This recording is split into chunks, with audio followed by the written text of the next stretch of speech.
지난 시간에는 히브리서 12장의 25절, 26절 두 절 말씀을 함께 살펴보았습니다. 25절 말씀, 너희는 삼가 말하신 바를 거역하지 말라. 땅에서 경고하신 자를 거역한 저희가 피하지 못하였거든 하물며 하늘로조차 경고하신 자를 배반하는 우리일까 보냐 합니다. 이 구절이 가르쳐 주는 대로 하나님께서는 말씀하시는 하나님이십니다. 과거에도 말씀하셨을 뿐만 아니라 지금도 현재 진행형으로 계속해서 말씀하고 계시는 하나님이십니다. 중요한 것은 이렇게 우리에게 친근히 다가오셔서 말씀하시는 하나님을 거역하거나 배반해서는 안 된다는 것입니다. 하나님의 말씀을, 그럼으로써 하나님을 끝까지 거역하고 배반하면 멸망을 피할 길이 없겠습니다. 과거에 하나님께서 땅에서, 곧 시내산에서 말씀하셨을 때 땅에서 하신 그 말씀을 끝끝내 거역하고 배반한 구약의 이스라엘 백성은 끝내 멸망을 피하지 못하였습니다. 구약 성경이 보여주는 총결론이 바로 그것입니다. 그러니 이제는 땅이 아니라 하늘로부터 말씀하시는 하나님을 거역하고 배반한다면 이것은 최종적인 멸망을 확정하는 일과 다를 것이 없습니다. 이것이 25절의 내용입니다. 26절은 이렇게 말씀합니다. 그때에는 그 소리가 땅을 진동하였거니와 이제는 약속하여 가라사대 내가 또 한 번 땅만 아니라 하늘도 진동하리라 하셨느니라 하십니다. 26절에서는 구약성경 학개 2장 6절 21절을 인용하여서 말씀합니다. 이 인용에서 이 신약성경의 이 구약 인용, 학개서 인용에서 주목할 점을 두 가지로 요약해서 말씀드릴 수 있겠습니다. 하나는 학개서와 히브리서의 공통점이고요, 다른 하나는 차이점입니다. 첫째로 공통점은 지난 시간에 대강 말씀드렸는데, 구약의 학개서의 시대 상황과 이 신약의 히브리서의 시대 상황이 상당히 비슷하다 그것입니다. 그러니까 한 구절을 인용해 올 때 그 구절이 원래 처해 있었던 시대 상황을 그 한 구절이 담고 있다고 말할 수 있습니다. 둘 다 구약 학개 예언자의 시대나 이 히브리서 저자의 시대나 둘 다 어마어마한 현실의 두려움과 고통에 짓눌려 있는 상황이었습니다. 그 두려움 속에서 지금 하나님의 말씀이 들려오는 것입니다. 다시 말해서 둘 다 강력한 세계 대제국의 위세에 짓눌려서 앞이 캄캄한 상태에서 하나님의 말씀을 듣고 있는 것입니다. 그러니 이 말씀은 편안한 무풍지대에서, 말하자면 장밋빛 화원에서 듣는 말씀이 아닙니다. 도무지 끄덕도 하지 않을 것 같은 거대하고 두려운 현실의 장벽에 겹겹이 에워싸인 상태에서, 말하자면 사면초가의 상태에서 하나님의 말씀을 듣습니다. 듣고서 이 말씀을 믿는 믿음으로 이 캄캄한 현실을 뚫고 나아갈 것인가, 이 현실을 믿음으로 돌파할 것인가, 아니면 이 믿음을 슬그머니 버리고서 이 두려운 현실과 타협하고 살아갈 것인가 하는 그 갈림길에서 지금 이 말씀을 듣고 있는 것입니다. 이런 것이 이 학개서 인용에서 우리가 그 공통점으로 생각할 수 있는 것입니다. 그런데요, 한 걸음 더 나아가서 말씀드리고 싶습니다. 이 학개서와 히브리서 같은 말씀이 인용되었더라도 차이점도 발견할 수 있습니다. 이게 대단히 흥미롭습니다. 그런데 지금부터 드리는 말씀은 우리 어린 사람에게는 조금 어려울 수도 있습니다. 그래, 주위에서 듣지 않으면 이게 지금 무슨 말 하는 것인지 잘 이해가 안 될 수도 있을 겁니다.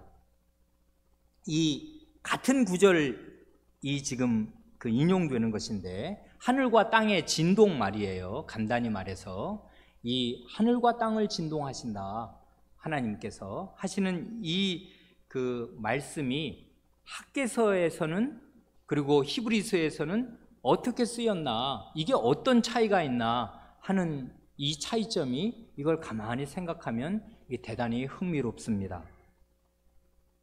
그 차이점을 두 가지로 나누어서 살펴볼 수 있습니다.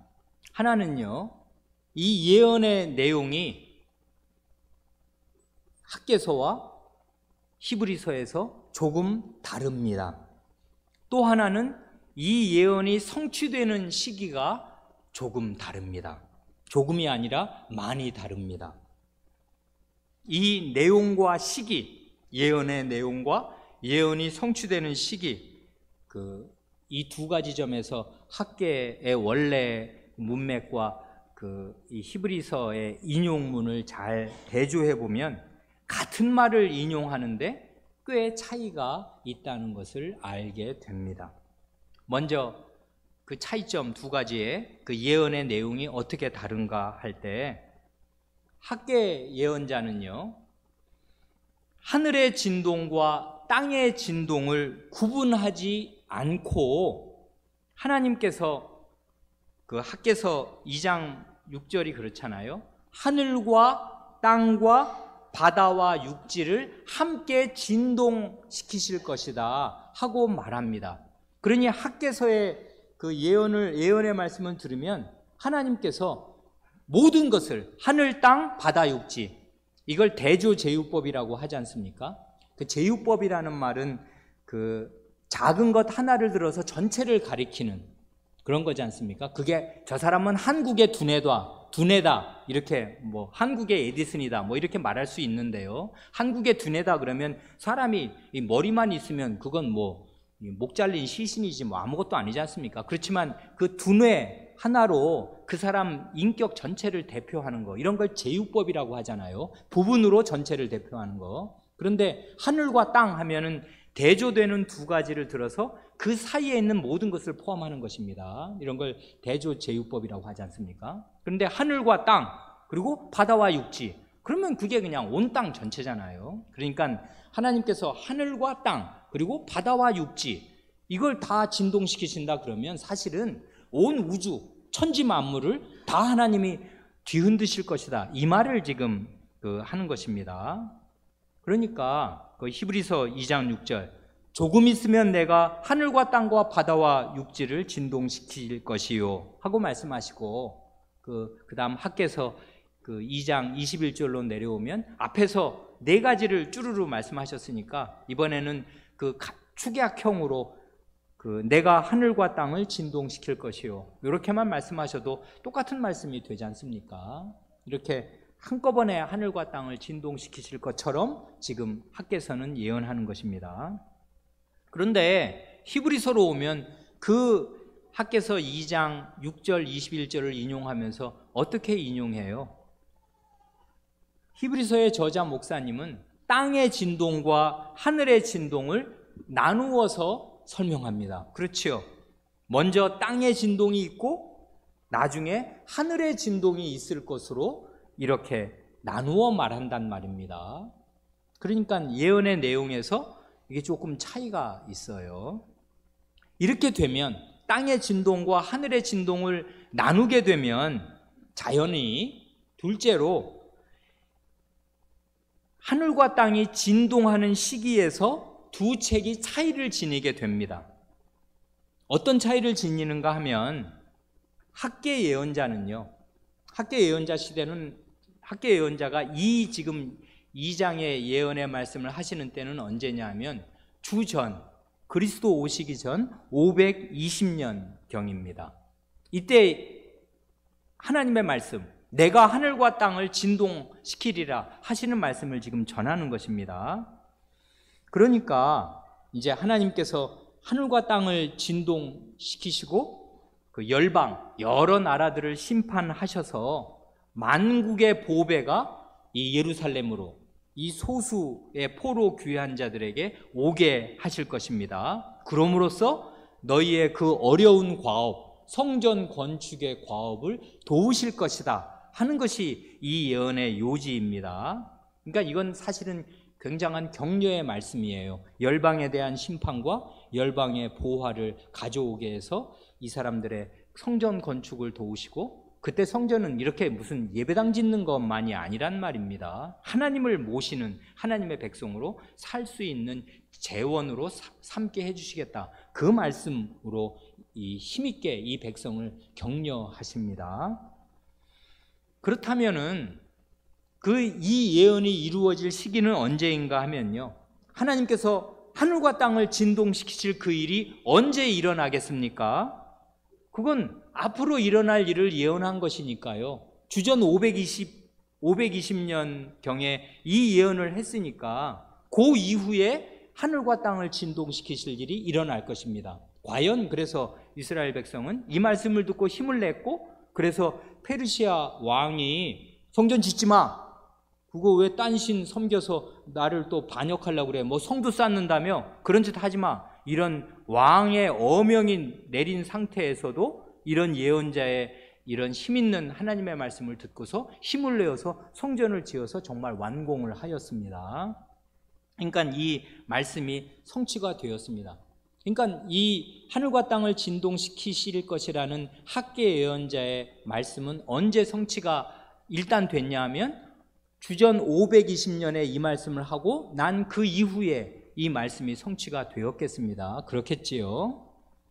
그런데요, 히브리서의 저자는 이 말씀을 인용하면서 어떻게 이 말씀이 성취될 건가를 얘기할 때 아까 땅의 진동과 하늘의 진동을 나누었잖아요. 그래, 땅의 진동은요, 언제 이게 이루어지냐 하면 오히려 학계 예언자의 그 주전 520년보다 더 1000년을 거슬러 올라가서, 역으로 거슬러 올라가서 학계 시대보다 1000년 이전인 모세 시대, 주전 1500년경의 모세 시대의 시내산에서 이 땅의 진동이 이루어진 것으로 말하고, 그러면 하늘의 진동은 언제 일어날 거냐 하면 마지막 날, 대심판 날과 연결시켜서 하늘의 진동을 설명합니다. 그렇지 않습니까 지금? 이건 그러니까 학계서의 원래 문맥과 꽤 달라진 것입니다. 그 예언이 성취되는 시기를 다르게 지금 설명하는 것이에요.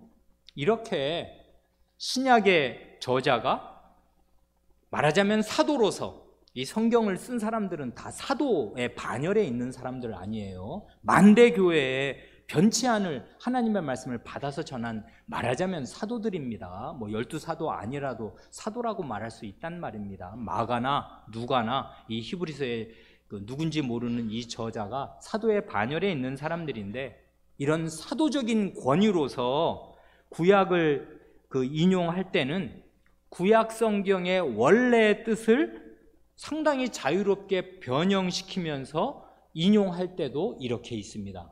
그러니까 우리는 신약 성경에서 구약 성경이 인용될 때마다 촉각을 곤두세우고 이게 어떤 뜻으로 인용됐는가를 잘 살피면 대단히 하나님의 말씀을 깨닫고 섭취하는 데 진전이 있을 것입니다. 어떻게 이렇게 할 수 있나? 아니, 불변하는 성경 말씀을, 구약의 말씀도 하나님의 말씀인데 이걸 어떻게 이렇게 말하자면 풀어서 자기 식대로 이렇게 적용하고 해석해서 인용할 수 있나? 어떻게 이렇게 구약을 자유롭게 이용할 수 있냐면 그건 신약의 저자들이 그리스도께 붙어 있기에 이런 일이 가능한 것입니다. 다른 말로 표현하면 신약 성경의 저자들은 그 크신 그리스도 안에서 구약 성경을 읽는 것입니다.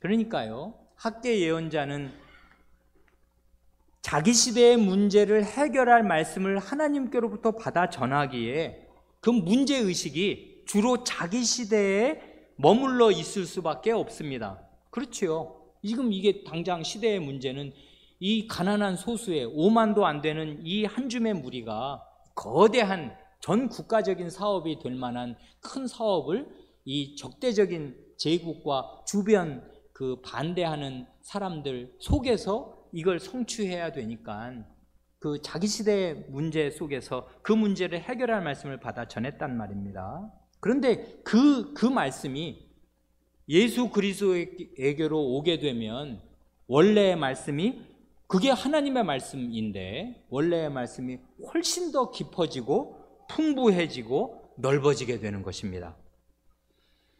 왜냐하면 우리가 믿는 주 예수 그리스도께서는 포도나무와 가지의 비사, 요한복음 15장에 나오는 그 포도나무와 가지의 비사가 보여주는 대로 구약시대 전체를 예수 그리스도 자신의 한 몸 안에 다 담고 계신 분이시기에 그렇습니다. 한 걸음 더 나아가서 예수 그리스도는 구약과 신약 전체, 곧 인류 역사 전체를 자신의 한 몸 안에 다 담고 계시는 크신 분이시기에 이런 일이 가능한 것입니다. 그러니까 구약의 그 예언자가 자기 시대의 문제를 보고서 하나님의 말씀을 전하더라도 그것이 이 예수 그리스도에게로 오게 되면 그 말씀의 원래 뜻이 훨씬 더 깊어지고 풍부해지고 넓어지고 그렇게 되는 것입니다. 그런 의미에서 하나님의 모든 말씀이 그리스도 안에서 성취된다고 말할 수 있습니다.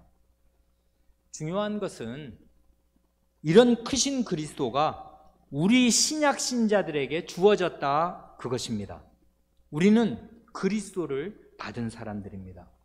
그래 이 히브리서 저자 목사님은 그 크신 그리스도를 받은 분으로서, 받은 신자 중에 한 사람으로서 그리스도에 기대어 그리스도를 믿는 믿음으로 이 구약 성경을 읽으면서 이 구약 성경을 이렇게 권위 있게 해석하면서 인용하는 것입니다.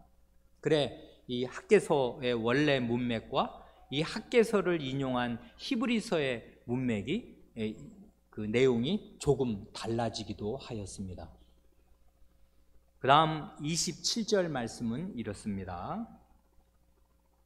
이 또 한 번이라 하시면, 이제 예전에는 땅을 한 번 진동하셨는데 이제는 또 한 번 땅만 아니라 하늘도 진동하실 것이다 할 때 그 또 한 번이라 하심은 진동치 아니하는 것을 영존케 하기 위하여 진동할 것들 곧 만든 것들에 변동될 것을 나타내심이니라 합니다. 여기 보면 이 구절 척 이해 잘 되십니까? 어렵지요? 뭐 진동치 아니하는 것, 진동할 것, 변동될 것, 뭐 진동, 변동 뭐 이렇게 나오는데 이게 지금 뭔 말인가? 이게 잘 이해 안 될 수가 있습니다. 일단 이 27절은 아주 선명한 대조로 되어 있지 않습니까? 진동치 않는 것과 진동하는 것이 일단 대조되고요. 영존하는 것과 변동되는 것이 지금 대조됩니다. 근데 조금 더 정확하게 번역하면 이렇게 되는데요. 거기 영존케 한다는 말, 영원히 존재하게 한다는 말 아주 좋습니다만은 본래의 뜻은 남긴다, 남아있다 이것입니다. 그래 남아있기에 영원히 존재하게 되는 것입니다. 그리고 거기 변동된다는 말이 있지 않습니까? 이건 체인지, 바뀐다 이 말인데 이 말은 제거된다는 말이기도 합니다. 그러니까요, 이걸 이제 다시 번역을 해서 읽으면 이렇게 됩니다. 이 또 한 번이라 하심은 진동치 않는 것들을 남아있도록 하시기 위하여서 진동할 것들을, 곧 만든 것들, 하나님이 창조하신 것들을 제거하실 것을 나타내심이니라 하는 말로 읽어도 됩니다.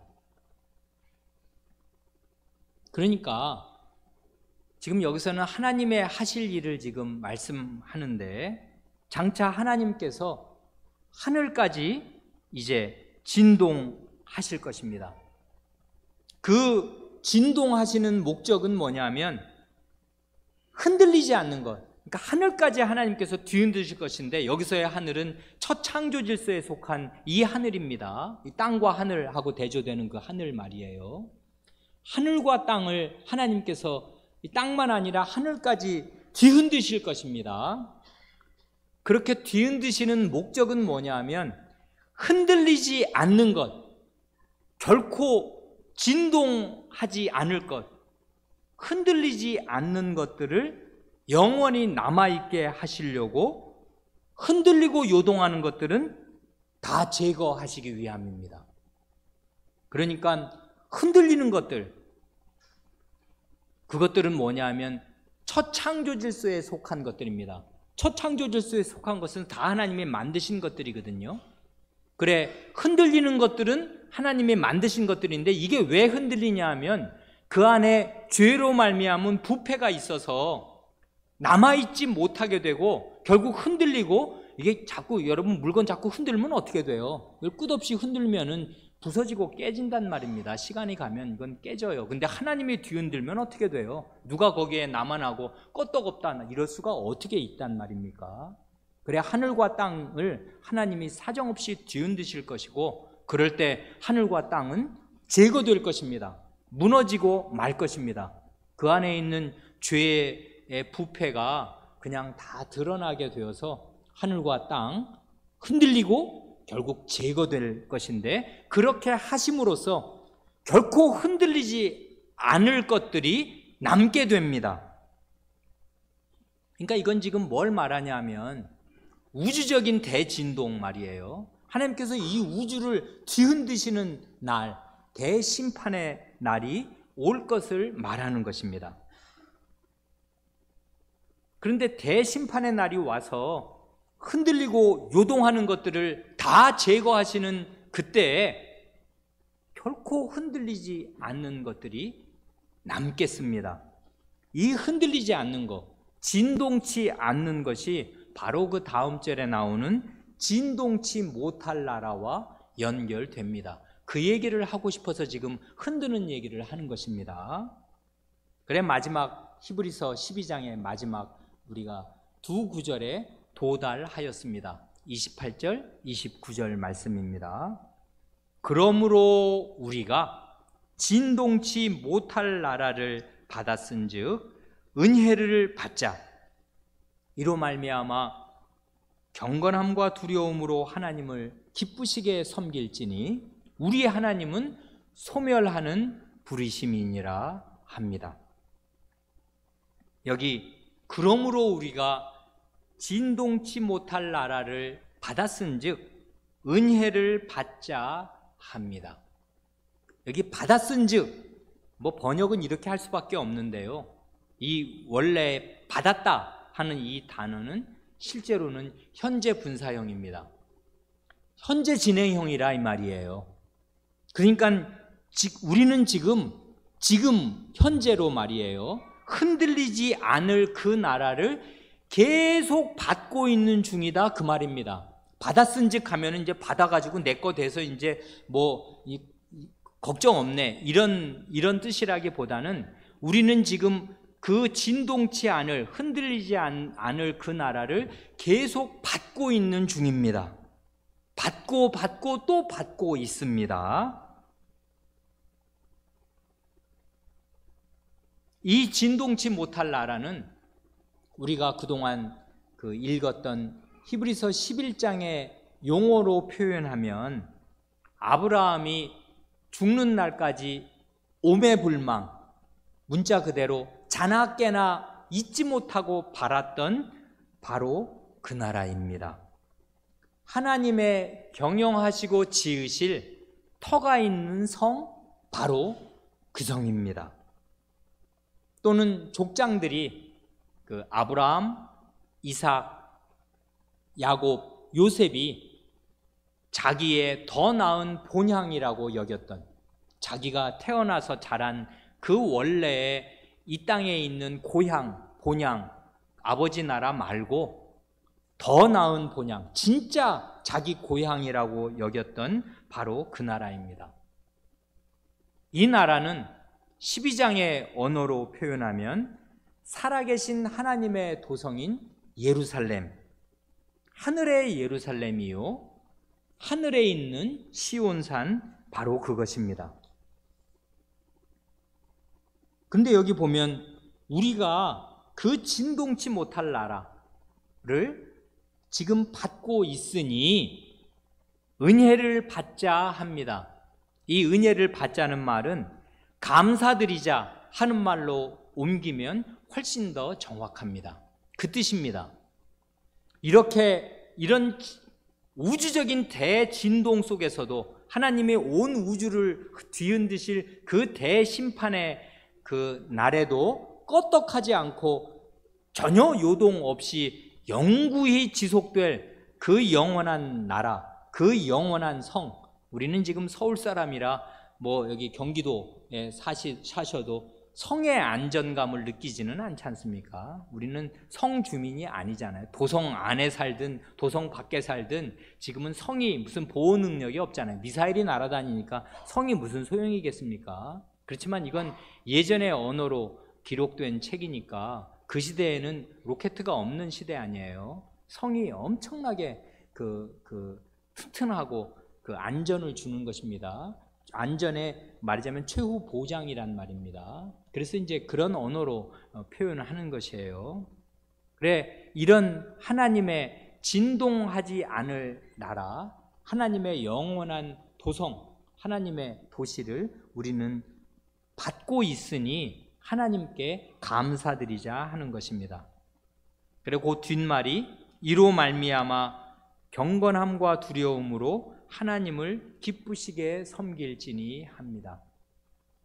여기 하나님을 섬긴다는 말은 하나님께 1차적으로는 하나님께 예배드린다 그 말입니다.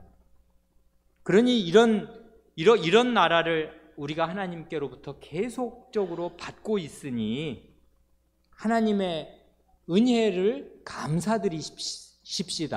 근데 그 은혜를 감사드리는 가장 생생하고 가장 구체적인 통로가 뭐냐 하면 하나님께 예배드리는 것입니다. 그래, 여기 그 섬긴다는 말이 그 전에 9장 14절에서도 한번 나온 적이 있었지 않습니까? 그리스도의 피가 어찌 너희 양심으로 죽은 행실에서 깨끗하게 하고 살아계신 하나님을 섬기게 못하겠느냐 하고 말할 때 그 하나님을 섬기게 한다는 말이 하나님을 예배하게 못하겠냐? 아니, 그리스도의 피가 너희의 죄보다 훨씬 더 강력한데 너희의 그 영원히 죽어마땅한 그 죽은 행실에서 너희의 양심을 그리스도의 피가 깨끗하게 못한단 말인가? 그래, 피로 양심을 씻은 사람들로서 하나님께 거룩한 예배, 하나님이 참되게 받으시고 기쁨을 거두실 그 예배를 그리스도의 피가 드리지 못하게 한단 말인가? 그렇게 되묻지 않습니까? 이게 신약 성경의 저자가 뭘 되물을 때는 당연히 알고 있어야 할 사실도 모른단 말인가 하면서 강력하게 우리에게 이 사실을 전달하는 거 아니에요?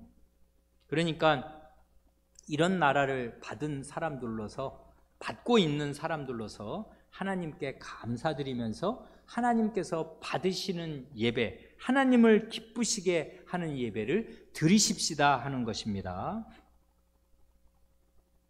이게 지금 12장 그 말미인데요. 이렇게 되면 어떻게 되냐면 11장을 수놓았던 그 믿음과 소망이 이 12장 마지막으로 오면 하나님을 기쁘시게 하는 예배로 귀결됩니다. 그렇지 않습니까?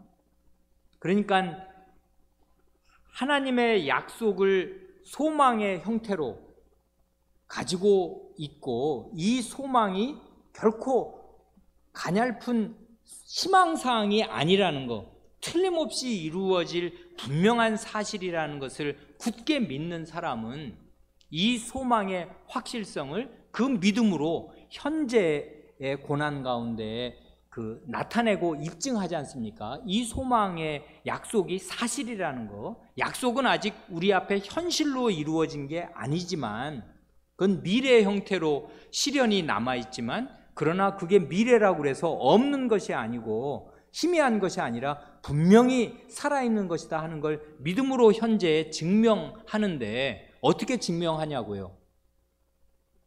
이런 나라를 받은 것을 감사드리는 예배로 증명한다, 그것입니다.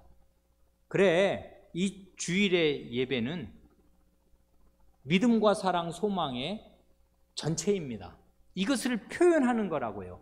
이 예배에서 살아계신 하나님 앞에 이 나라를 받고 있는 것에 대한 감사를 표현하는 것입니다. 그러니 매주 이렇게 하나님을 기쁘시게 하는 예배를 드리고 있는 우리 신약의 신자들은 누구입니까?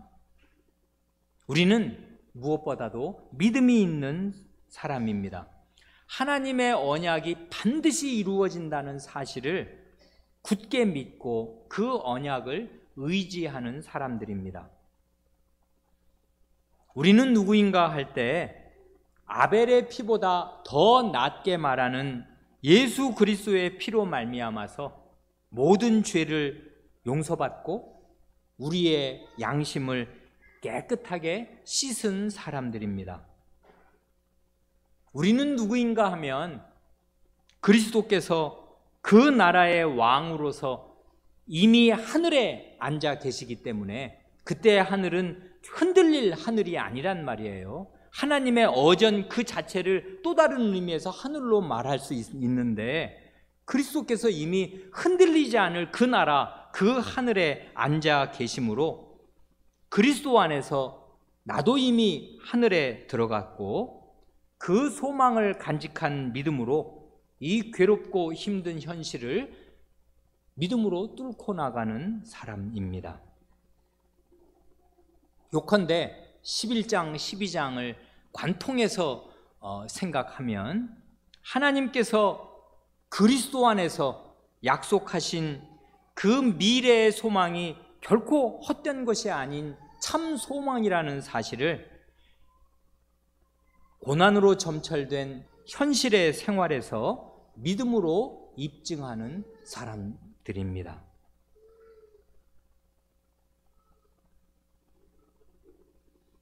12장 맨 마지막 말씀은 우리 하나님은 소멸하는 불이시다 하는 것입니다.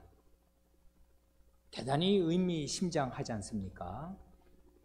요 말씀 맨 마지막 29절 하나님을 소멸하는 불로 표현하기 전에 그 몇 절 위 23절에서는 만민의 심판자이신 하나님 혹은 심판자이신 만민의 하나님으로 먼저 선언한 일이 있습니다. 지극히 거룩하신 하나님께서 그 불꽃 같은 눈으로 모든 사람을 심판하실 사실을 생각할 때 경건한 두려움을 가지고서 그분 앞에 엎드려 절하는 것이 마땅합니다.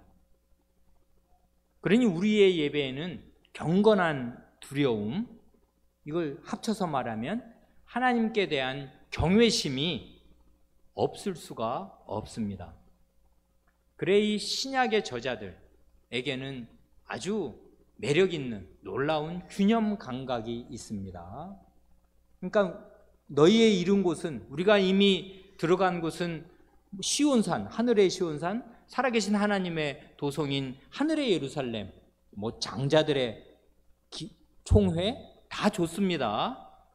그래, 그럴 때는 우리가 마음의 담력을 가지고 하나님 앞에 나아가는 것입니다만은, 그럴 때에도 맨 마지막은 경외심, 경건한 두려움으로 끝난다고요. 하나님을 소멸하는 불로 제시하면서 이 모든 논의를 마치는 것입니다.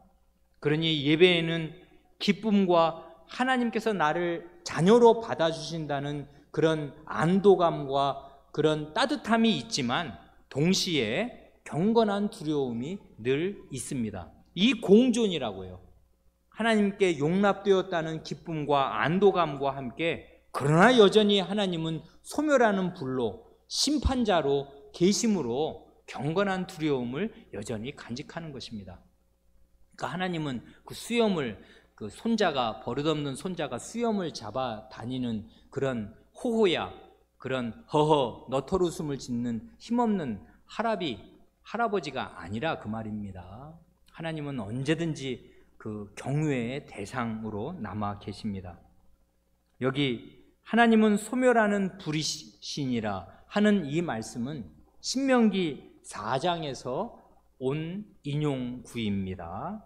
암시적인 인용입니다. 직접적으로 이렇게 인용해서 뭐라 하셨느니라 이렇게 말하지 않고 그냥 척 하나님은 소멸하는 불이시니라 하고 지나가는데, 이 소멸하는 불이라는 말은 그 시내산의 화염을 생각나게 합니다.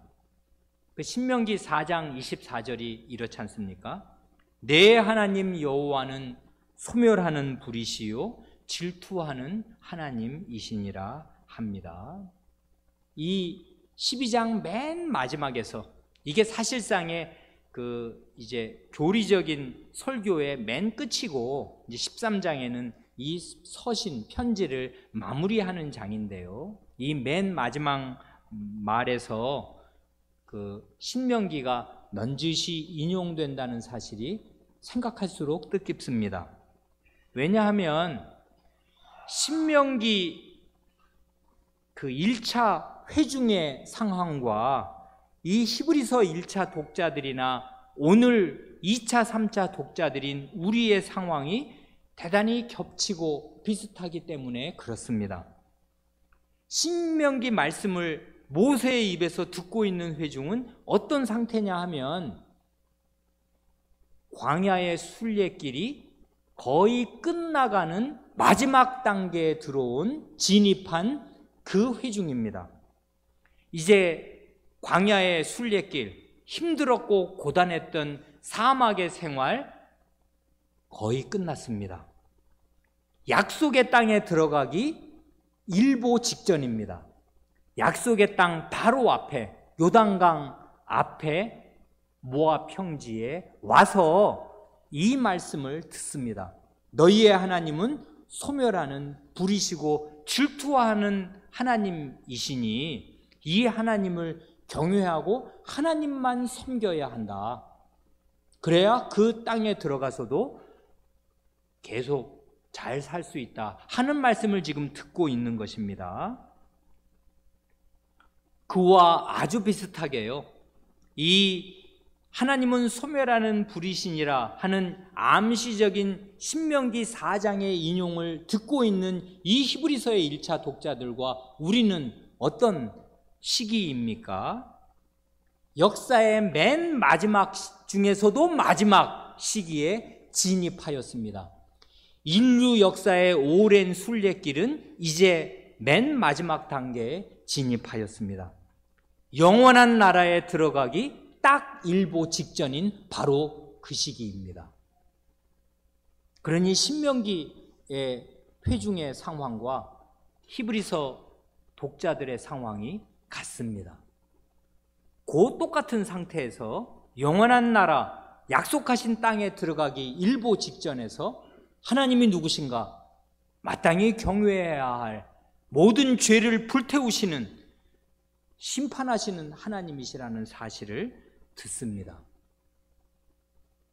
그러니 이 말씀을 듣는 우리는 신명기의 말을 듣는 그 이스라엘 그 출애굽 2세대가 믿음을 버릴 수가 없듯이, 하나님에 대한 믿음을 버릴 수가 없듯이, 그 믿음을 버리고서야 어떻게 가나안 땅에 들어간들 무슨 수로 그 땅에서 그 땅을 누리고 살겠습니까?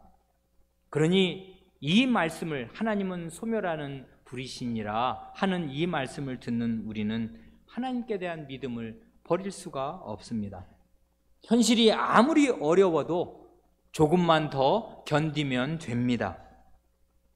죄인일 뿐인 우리에게 아드님의 피를 뿌리시면서 자기 아들의 피로 새 언약을 약속하시고 인치시고 표시하신 그 하나님, 우리에게 이와 같은 복된 약속과 소망을 아드님의 피를 걸고 보증하시는 그 하나님께 우리는 감사드려야 마땅합니다.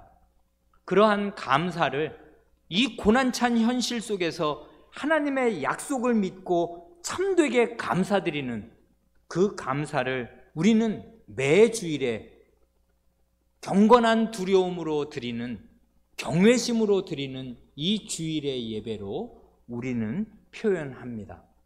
이 예배는 감사의 제사요, 감사의 표현입니다. 무엇에 대한 감사입니까?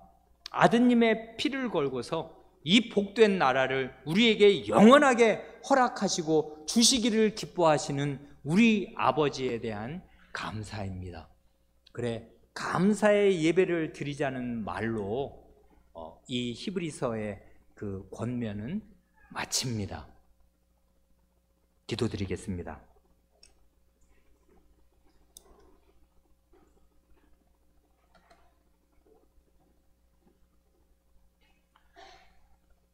하나님 아버지, 이 세상이 근대 이후로 하나님을 떠나서 이 세상이 마치 자기들의 세상인 것으로 생각하고 인간의 세상인 것으로 생각하고 자기 마음대로 하나님 없이 살며 이제는 먹고 살만하여지고 생활이 풍족하여지니 도리어 마음이 허무해지고 공황에 떨어지는 사람들이 많고 마약이며 성적인 쾌락에 도취되어 사는 사람들이 많사오며 그러므로 이 죄로 가득하여 자체의 죄악 가운데 부패 가운데 무너질 세상은 하나님께서 가만히 두셔도 스스로의 죄악 가운데 무너지겠지만은 하나님께서 심판의 날을 정하셨으므로 사정없이 이 죄로 물든 온 세상을 하나님께서 뒤흔드실 때 아무것도 남아날 것이 없겠사오며 다 흔들리고 진동하며 요동하여 다 무너지고 없어지고 말겠사옵니다. 그러므로 하나님께서 순결하게 순수하게 아름답게 지으셨던 첫 창조의 하늘과 땅은 그 자체의 죄로 말미암아 다 무너지고 흔들려 마침내 하나님의 거룩하신 눈 앞에서 소멸하시는 불 앞에서 다 제거되고 불타고 없어지겠사옵니다.